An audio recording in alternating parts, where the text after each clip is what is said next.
This is a Cincy fan talking with LP. You can catch me on Twitter. That's a Cincy fan talking. You say it like it sounds, just leave off the G. If you have ideas for the show, you can reach me at Cincy_fan talk at yahoo.com. If you have any suggestions for the show, make sure you leave them there. Who knows, you might find yourself as part of the show. Any feedback would be definitely appreciated. And also, make sure you hit the Linktree page that's on my Twitter. Make sure you click on that. You can find all the different ways to contact me there. Enjoy the show.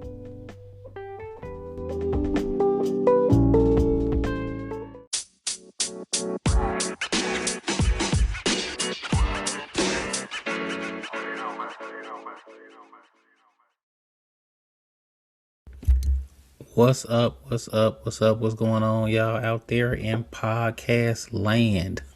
Welcome to another episode of a Cincy fan talking with LP, and of course, this is yours truly, LP. I guess you could say we're getting hyped up and excited for the draft. So, we'll talk about that. And somebody brought it to my attention that a while back, last year, I told everybody that I had a couple of embarrassing stories about myself, um, quote unquote run ins with the feds, with the police. And I said I had two, but somebody told me I only told one. And I tried to slip out the back door with the other one. So, giving the people what they want, dropping the other story. So, yeah, stay tuned for that. Uh, I mean, I gotta live my lyrics out here. I said something. I don't even remember. I had to go all the way back and find it. Finally found it. So I got to do that. So got the draft coming up on Thursday. First round Thursday, second and third rounds. Hey, if you don't think the NFL is taking over America, check out the draft. They used to knock this out not in one day, but I think 2 days or something like that. Basically now the draft is an event. Everything in the NFL is an event. You feel me? Everything. The schedule rollout is an event. And real life, think about this. We already know all of the teams that the Bengals are going to play. Like, if you know your team, you know every single opponent for the 2022 season. But the NFL still got it to where you're going to be riveted to your seat to watch the schedule roll out, because you get to find out where. We already know where. We just finding out when, real talk. But it's an event. There is no off season in the NFL, y'all. Like, it's dead. The whole thing about an NFL off season, there is no off season. It's just a blend of one season rolling into the next, y'all. Real life. I mean, the NFL is America's sport. So I'm like, I've never been a huge mock draft guy. I've never been the guy to go like, well, I really think the Bengals are going to take this guy, and I think the first round is going to look like. That's never been me. I've always been like, I can figure out what the Bengals need. I can figure out what they don't need, and I look at it like this: you got to draft based on three things. You got to draft based on your needs. You got to draft based on who's in your division, because you want to draft players specifically to beat the teams in your division. That's the goal. The easiest way to make the playoffs is to win your division. Now, when I say the easiest way, I don't mean like your division is easy. Your division is difficult. You know everybody know you. But you're competing against three teams to win your division. You're competing against the whole conference for a wild card spot. So the best way to get in the playoffs is to win your division. Boom, you get a home game. You don't have to fight over tiebreakers and strength of schedule and all that nonsense. You don't even have to do that. So you want to draft based on your team's needs, based on who's in your division, and you want to draft based on what your team's going to look like 3 years from now. That's my thing. I'm picking based off of those three things because if you're a diehard Bengals fan like your boy here, you remember that as strong as our wide receiver room is right now, it was that strong before a few years back. I mean, we had Mohamed Sanu, we had Marvin Jones, we had AJ Green, we had it going on. I think we had Jerome Simpson then too. Homeboy that did the backflip against the Arizona Cardinals, not the backflip, the full front flip and landed on his feet. Like my man's got up there, like real talk. But the Bengals had a great wide receiver room. But what happened? When you have a great wide receiver room, you got to pay those men. Like you got to pay them all. And we lost Mohamed Sanu. He went to the Falcons. We lost Marvin Jones. He went to the Lions. I believe he went to the Lions.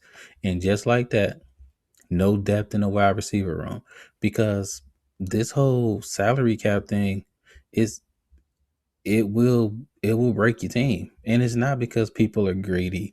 Like, man, I'm about to get paid. It's more like people are realistic. I'm about to get paid. Like, I mean, that's how it is. You want to make the most money you can with the skill set that you have. There's nothing wrong with that. But if you're a franchise, you have to understand that you got Jamar Chase right here. You got T. Higgins right here. You got Tyler Boyd right here. You're either gonna have to break the bank to pay all three, or you need to have people behind them that's ready to step up and play if you lose one or two of them. The Pittsburgh Steelers, that's why we hate. They do a very good job with this. I mean, Hines Ward rolls over to Antonio Brown, rolls over to Juju Smith-Schuster, rolls over to Deontay Johnson. They just keep them moving in because they realize that you have to have somebody behind that star that's ready to step up.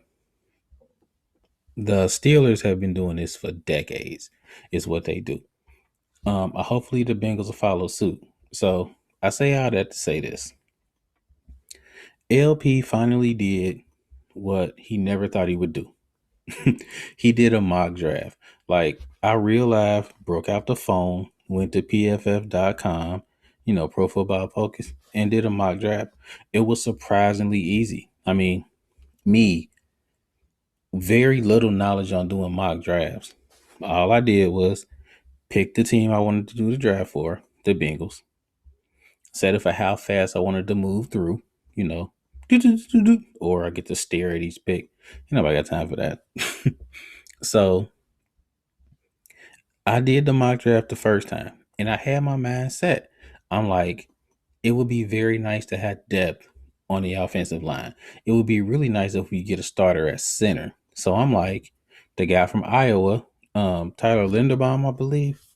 I'm like, he would be a real good move for that first pick. So I'm like, I'm grabbing him when my turn comes. Now the Bengals picked 31st. Beautiful problem to have. It means you got to the Super Bowl and took an L, but that means you won the AFC. So normally it's not like this. Bengals picking first, fourth, eighth, somewhere in the top. You can basically dictate the draft by who you pick. You picking 31st, you have to do what you can based on who's left for that first round. And I learned this the hard way because by the time my turn comes up at number 31, Linderbaum's been gone. He was picked up like, what was that? He was picked up like eighth. Like Atlanta took him or something like that. And then I did it again because I'm like, hold on, oh my God. He got picked up seventh. It was he wasn't dropping past that 10 spot. So I'm like, this will be the Bengals' problem. The Bengals cannot dictate the draft like they normally would.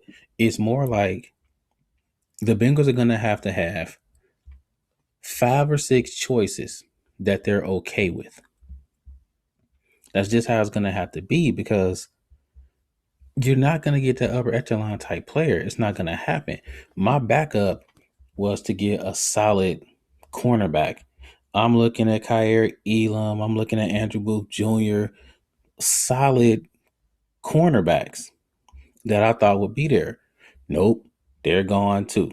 Um, it was real messed up because in the draft that I did, the Kansas City Chiefs grabbed him in the spot right before me, Kyer Elam, which was really messed up. And Andrew Booth Jr., he wasn't making it past 22 in any of the drafts that I did. So I'm looking at all these other people and they're saying, yeah, the Bengals are definitely going to pick Tyler Linderbaum. And I'm looking at all the mock drafts and he's never getting to me. So with my scientific analysis, I'm saying the Bengals are going to do this. A, they're going to draft the best linemen available. There are a ton of really good linemen in this draft. A lot of them got snatched up in the beginning from the mock draft that I did, but there's still 2 or 3 solid ones that could possibly be an early second, late first round type of pick. That's number one. Number two, the Bengals simply take the best player available. They're in a spot where the Bengals need depth. Now, when you draft in like your first round or your second round pick, you expecting that guy to start. Understandable.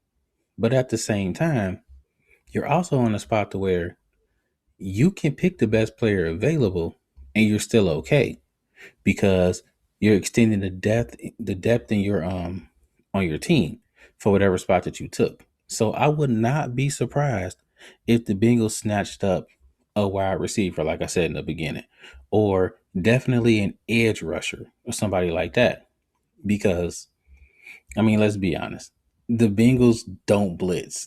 Like they don't blitz at all. I think I saw somewhere where the Bengals ranked third least likely to rush. They rush the passer like 18% of the time. That means bringing more than 4 people, more than 5 people. So the Bengals are counting on that front four to get all of the pressure. And they did a very good job with that last year. Trey Hendrickson did his thing. Sam Hubbard did his thing. We had a good player, Joseph Osai, rookie, didn't even get to play because he hurt himself. So he's coming back. But you cannot have enough rushers. You cannot have enough edge rushers in the NFL, especially with the way the Bengals play, because the Bengals rarely rush the quarterback. So I could see them taking an edge rusher, somebody like a David Ojabi or something like that from Michigan. I could see that happening. Um, Here's something that nobody's really talking about. And the more I saw this on my mock draft, the more I was like, it's not a bad idea. Because on one of them, I was looking like, I don't really want to take any of the people that are available that high. I mean, I was looking at, I think his name is Lewis Sign. He's a he's a safety from out of Georgia. I was gonna go ahead and grab him because I figure that we have 2 solid safeties with Von Bell and Jesse Bates III. Solid safeties get the job done. But with the way the salary cap is, it's very unlikely that we're going to be able to retain both of those safeties. I mean, you could pay both and get that safety situation straightened out for a long time, but that money has to come out of some position. I mean, it just does. You got to pay somebody, and if you pay somebody, you're shorting somebody else. Salary cap blues, y'all. That's how it is. So I'm thinking that one's going to stay and they won't be able to afford to pay another one, which means this draft will be a really good time to pick up a safety.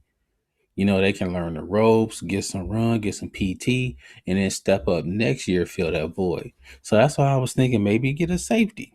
However, the safeties I wanted were gone. And I really couldn't justify picking up the safety that were there because they had like third round grades, fourth round grades. I'm like, that's too high.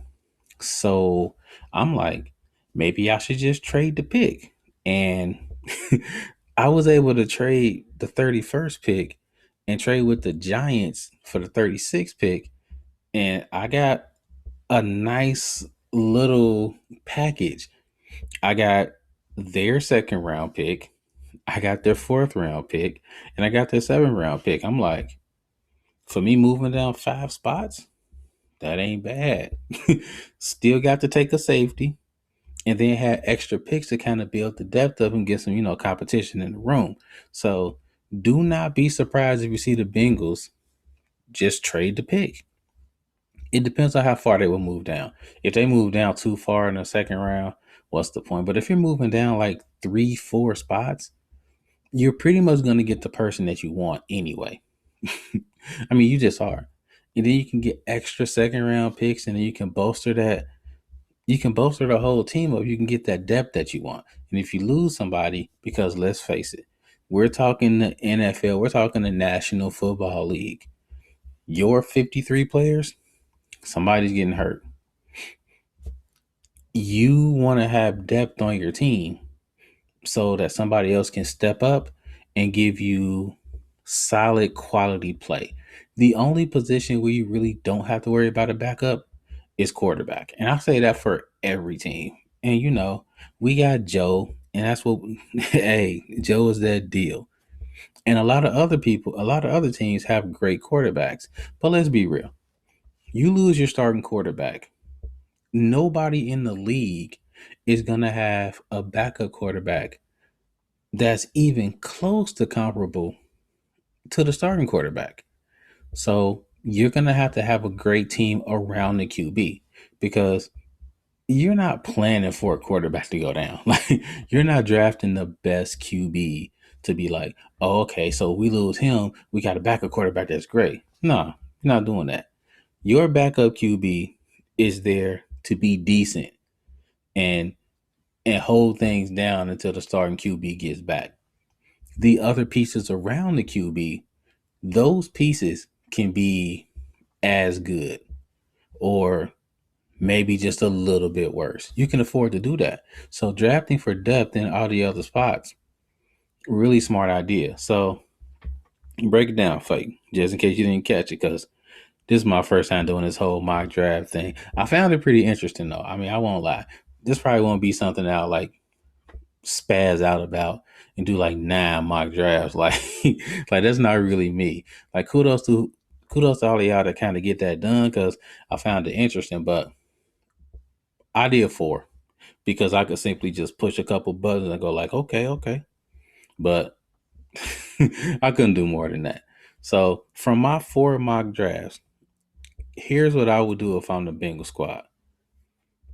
A, get a center. That would be job one. If you can grab my guy from Iowa, if you can grab Tyler Linderbaum, if you can get him, it's all good. Go. Number 2, if you can't get a center, draft the best offensive lineman available. Preferably somebody that can play guard or tackle. That would be number 2. So 1, get a center. 2, best old lineman available. If you can't do one of those 2 things, and I will say this is 4, but I'm just gonna say it's 3. I'm just gonna put it out there. 3, trade down. That would be my third choice. If I can't get the O-line talent I want, I'm trading down. I'm not trading down too far. I would try to get early second round. That way you can have an early second round pick and a late second round pick. So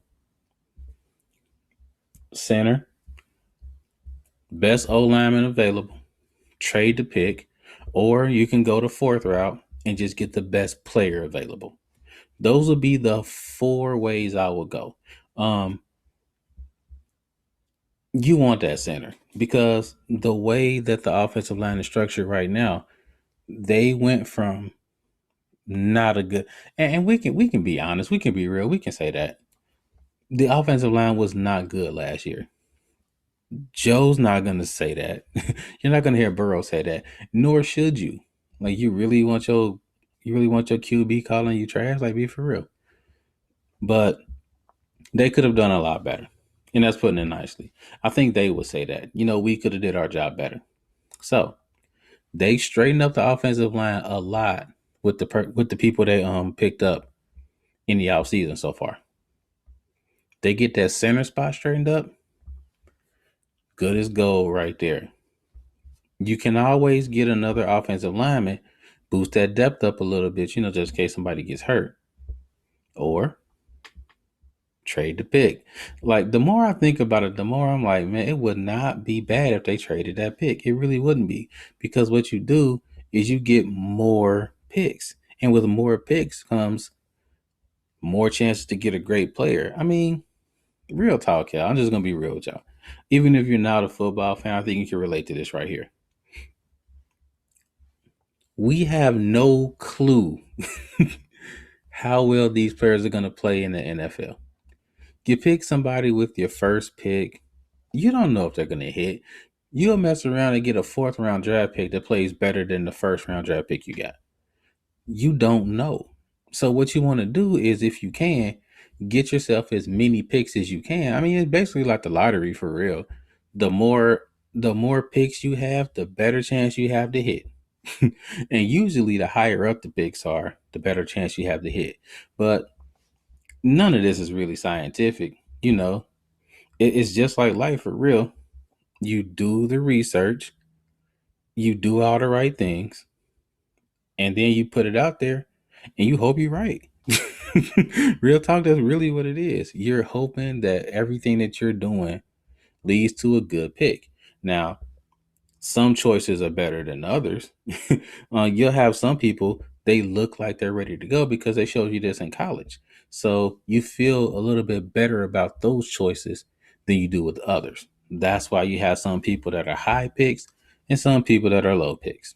But once they start playing, the NFL is going to even all that out. So if you're the Bengals, you simply pick a lane and stay focused on that lane. If you're like, we're getting the best O lineman available, stay focused. Don't let anybody in your circle going like, wow, you see that wide receiver right there? Now we got a plan, homie. Chill out. Like, this is what we doing, and we got this figured out. So the best teams have a plan. And quiet as kept, the Bengals plan has been working really well for the last decade or so. They had a stretch for the last 2 or 3 years where it didn't go so well, and you saw what happened with the record. But for the past 8, 9, 10 years, the Bengals have done well in the draft. They really have. And it showed in their record. They were competitive for a while. They won the division a few times. Just couldn't get over that playoff hump. I'm gonna wait to do the whole picking of the top 4 in the AFC North, going from 1 to 4. I'm gonna wait until the schedule comes out. All right. So we'll drop that in May. I'm optimistic like I was last year, but I wasn't that optimistic last year. I thought that this year would be the year. So I'm working off of that. Last year I was saying that this year will be the year. I guess we were ahead of schedule. But the draft should be a good time. It's nice to see the young boys making it for real. They're about to get paid and change their families' lives forever. And that's a beautiful thing, man, for real. That's really nice to see. A lot of them all of them work really hard to get to this point. So no matter what anybody thinks about how well they'll do, if they would draft too high or too low or anything like that, you got to give them their props, because for one night, man, everybody's successful. Everybody a star. And that's how it should be on draft day. Hey, you got your boy LP. You got a Cincy fan talking with LP. We'll be right back. Hi, I'm Princess and I'm Queen. This is Daddy. You have to say, and this is a Cincy fan talking with LP. And this is a Cincy fan talking with LP Daddy. Nice job. Mm-hmm.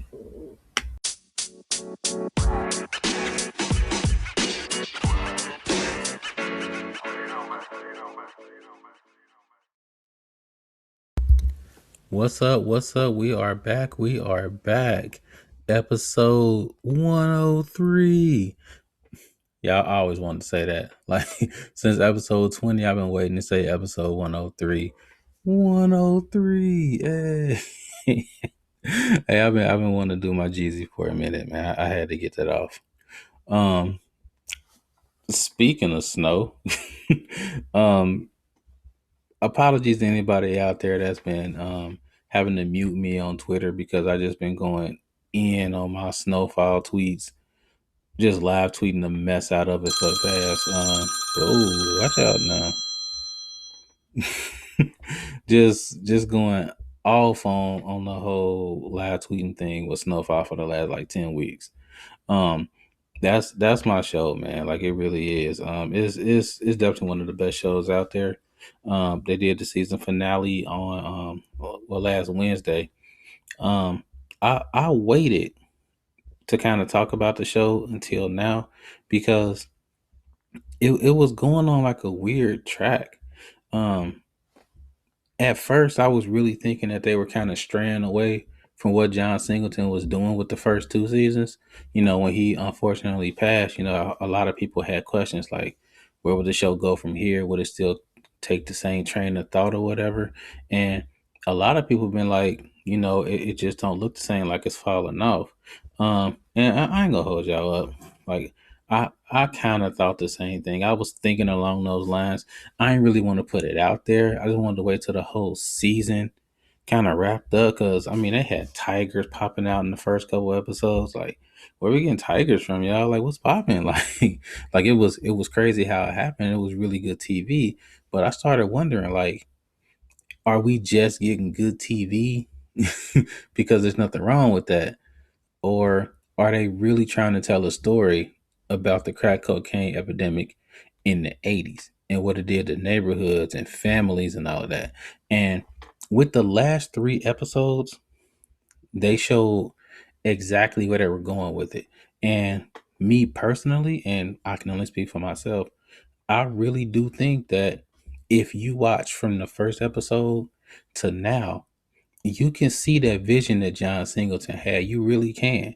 You have Franklin Saint, played wonderfully by Damson Idris, by the way. Like, he should be getting some Emmys or something. If you watch him from the first episode and see his entire metamorphosis into an absolute monster, and I know everybody say Franklin a boy and you know he holding up the hood, but like he's a monster, and I don't mean that in a good way. And it was crazy how he admitted this to himself, and once he admitted it to himself, he could kind of do things that you wouldn't have seen Franklin in the first season do. And I think a lot of people are missing that change in Franklin, like how Franklin is not the same person that he was before. And you can see the little breadcrumbs popping up where he was changing, where Andre Wright, you know, the cop, Melanie's dad, when he kind of, and he's a cop, he rode him around the neighborhood and dropped him off at a crack house, and that was kind of his doing. You know, that was Franklin's doing, creating that whole crack house and starting the epidemic in LA, which branched out to everywhere. And I think a lot of people don't remember those first couple of seasons because the show didn't get hot until now. But he is literally not the same person that he was before. He jumped into the game in order to, you know, build wealth for his family and his friends and, you know, do things the right way by doing it the wrong way. And he's slowly starting to realize that this is bigger than him. And he's changing into something that he didn't really want to be, but he has to in order to be successful. And the entire family is fractured and it's real. It really is because you see all this money and you're working under somebody who has all of this money and you're looking like, damn, man, I can do that. Like, I really could do this the way you're doing it, but I could do it better. And I don't like the decisions that you're making. So I feel like I can jump in and do my own thing and do it better. And that's what his aunt Louie is thinking. I really don't understand where everybody's coming for her. Like,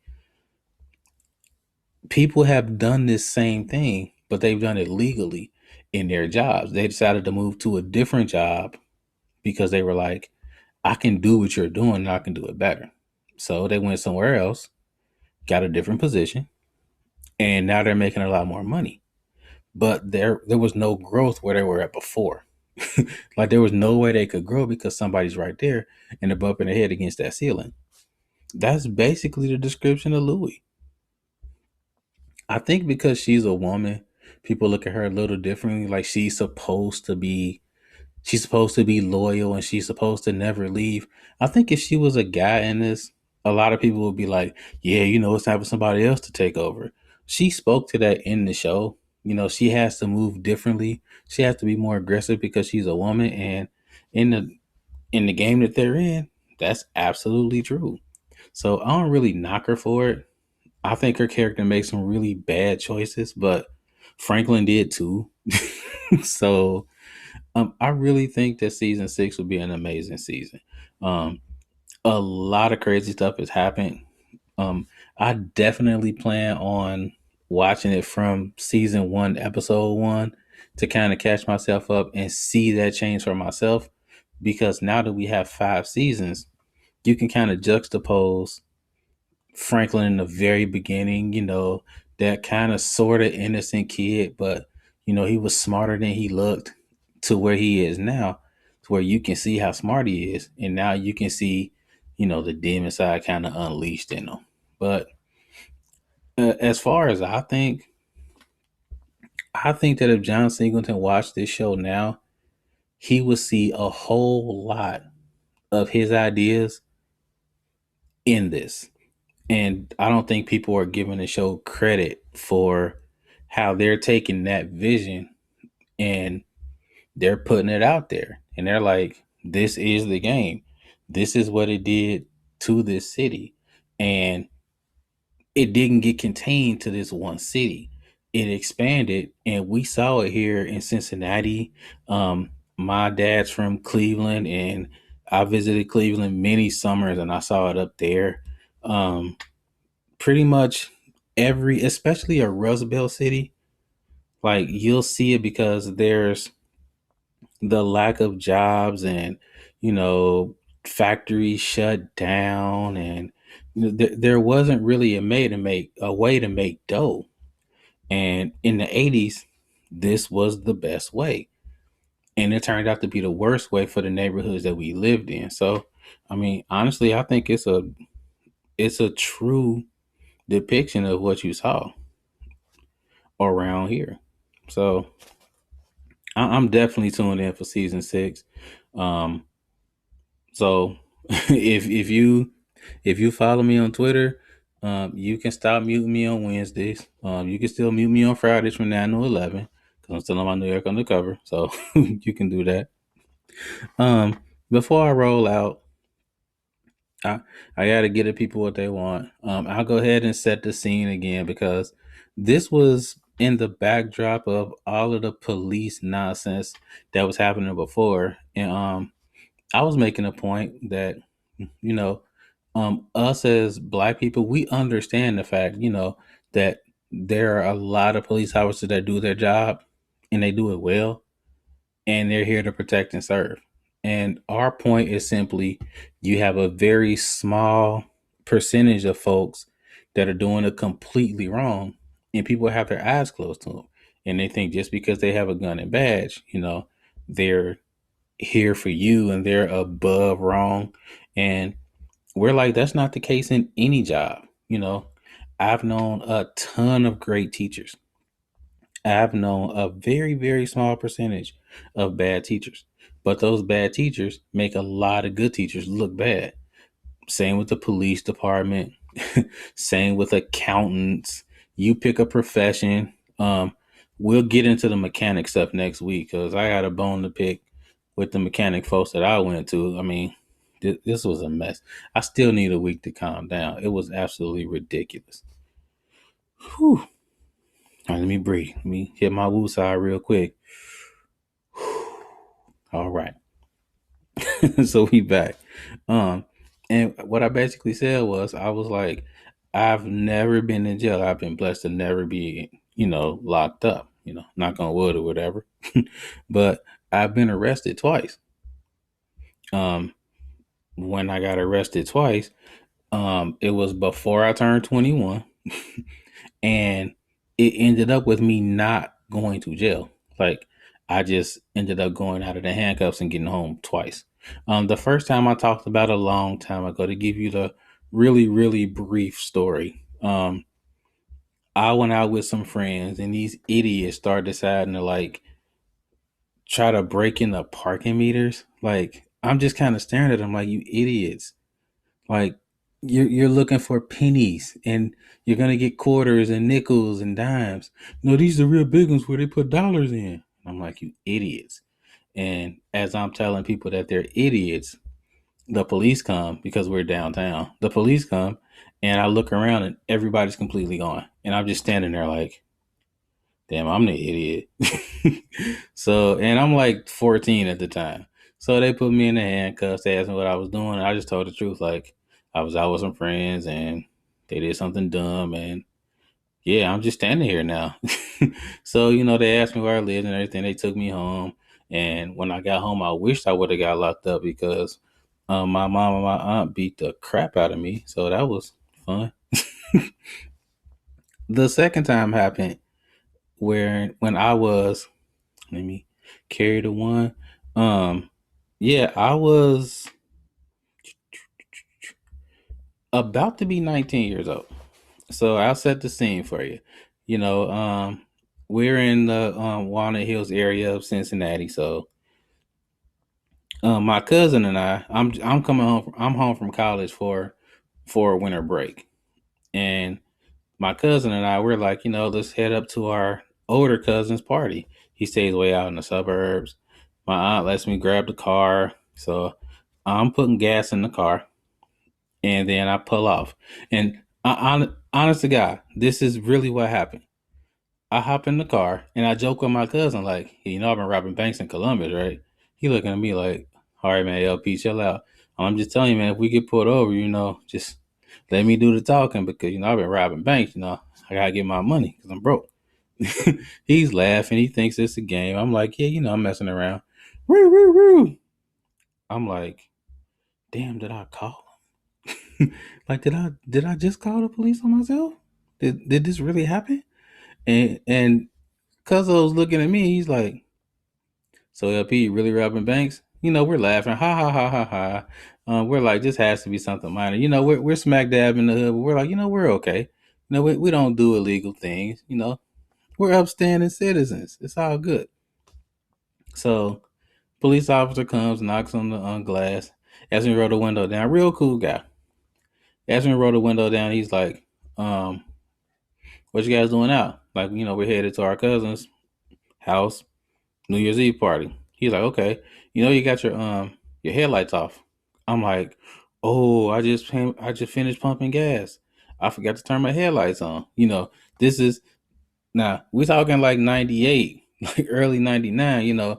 We didn't. I didn't have the car. Where the headlights automatically come on. Like, I know some of y'all thinking my headlights already come on. Chill out. this this is a little old school. All right, so the cop, he's like, go ahead and turn your headlights on. I gotta run your plates or whatever. I'm like, all right, do what you gotta do. Now, again, we're in the hood, and it's like 11:30.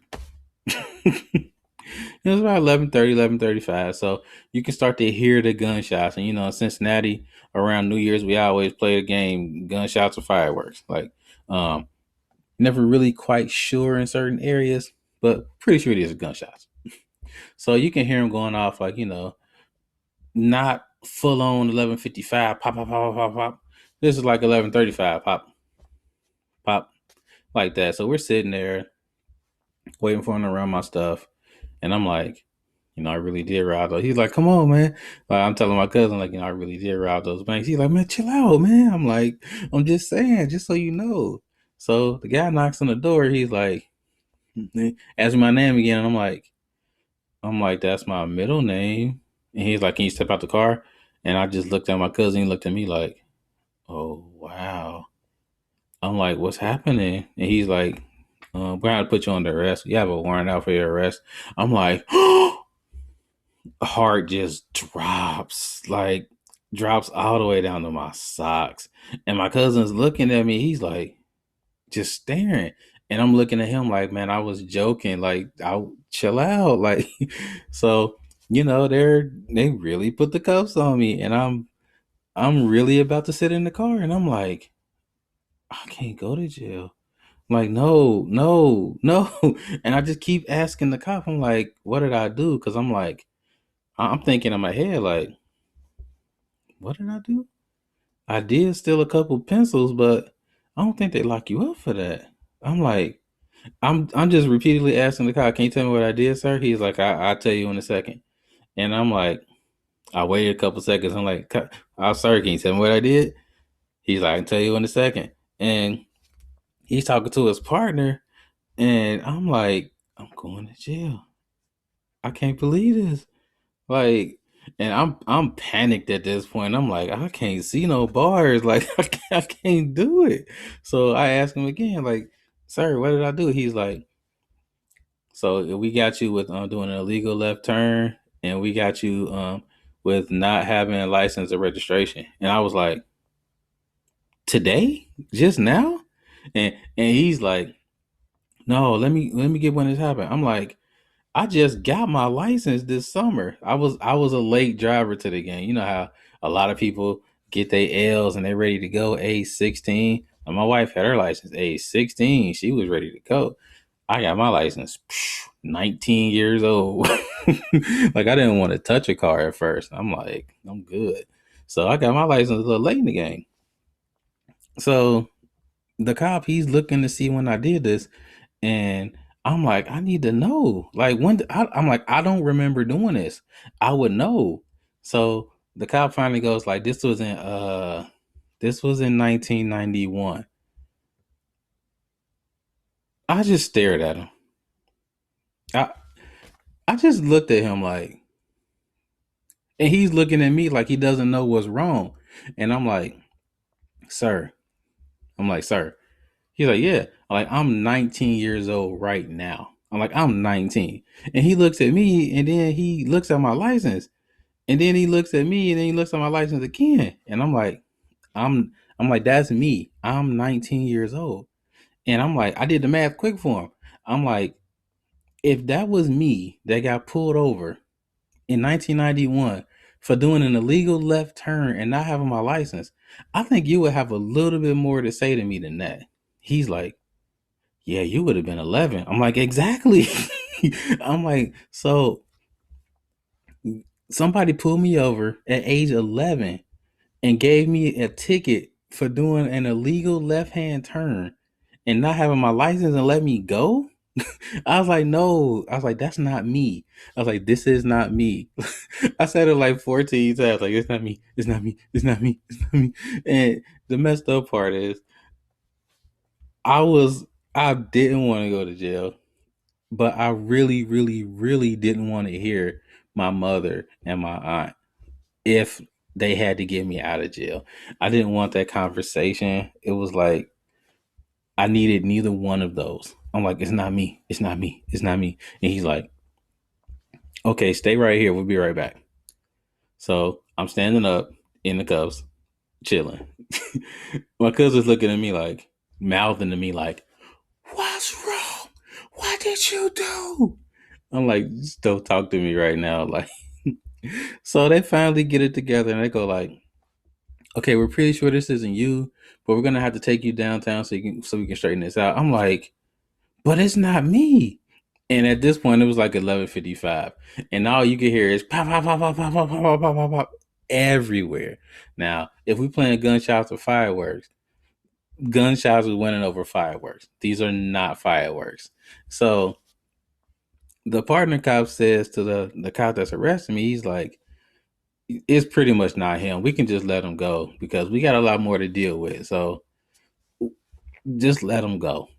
And they're like, okay, we're gonna let you go. Have a nice night, but you're going to need to get this straightened out because every time you get pulled over, you're going to have to go through this, like every time. And I'm like, I'm on it. So let me out of the cuffs. I get in the car and I'm like, man. And my cousin's just looking at me like, I'm like, what? I'm like, what? He was like, man, are you really robbing banks? I'm like, man, let's just go. Like, no. And the messed up part about all this was I had to like leave from Ohio State to go all the way down here to Cincinnati 2 separate times and sit in 2 separate courts to get this whole thing straightened out. Cause I'm like, that's not me. And they're like, well, somebody used your name. I'm like, it wasn't me. um, Never did find out what happened. It was super scary that somebody's using my name and driving around when I was 11. I'm like, dang, like I didn't know that could happen. Hey, um, it's crazy. It is wild, but that is the second and final time that I felt handcuffs. And I forgot to tell that, so I had to put that out there. I guess the moral to the story is keep your ID close. And I don't know who could have did that to me at age 11, but I'm like, I guess it had to be a male. I mean, if it was a woman, I guess she would have got busted faster. But then again, they would have let an 11-year-old me off with a ticket for making an illegal left turn and not having a license. So there's absolutely no telling. Hey, all y'all out there, keep your IDs close. If somebody tells you that they're like a Nigerian prince and they need 5,000 US dollars, don't trust it. If you get tweets from somebody going like, yes, all I need to know is your street address and we can give you $10,000, don't trust it. All right, because somebody messed me up in the game and I don't even know how, because I was a young buck out here. Hey man, we're gonna go ahead and step out. Happy draft day. Oh, catch me Wednesday. The death, taxes, and sports podcast. Got some homies over there. I believe I'll be doing that show tomorrow. I'll go ahead and drop the link in the description or whatever. Make sure y'all check them out. They're doing some real good things over there, man. So make sure y'all check them out. Y'all know where I'm at. Y'all know who I be. And y'all know the time. So check me out every Tuesday about this same bad time, same bad channel. And until we meet again, y'all, life is good. Peace out.